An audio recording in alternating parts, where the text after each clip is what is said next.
दृष्ट्वा तु पाण्डवानीकं व्यूध दुर्योधनस्तदा आचार्य उपसंगमे राजा वचन अब्रावित। संजय ने कहा, हे राजन, पांडु के पुत्रों द्वारा बनाई गई सेना को देखने के बाद राजा दुर्योधन अपने शिक्षक के पास गए और निम्नलिखित शब्द बोले। तात्पर्य: धृतराष्ट्र जन्म से ही अंधे थे। दुर्भाग्य से वे आध्यात्मिक दृष्टि से भी वंचित थे।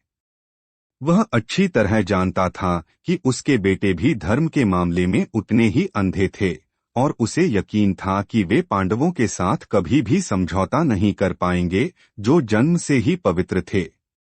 फिर भी उन्हें तीर्थस्थान के प्रभाव के बारे में संदेह था और संजय युद्ध के मैदान की स्थिति के बारे में पूछने के पीछे उनके उद्देश्य को समझ सकते थे। इसलिए संजय निराश राजा को प्रोत्साहित करना चाहते थे और इस तरह उन्हें आश्वासन दिया कि उनके बेटे पवित्र स्थान के प्रभाव में किसी भी प्रकार का समझौता नहीं करेंगे।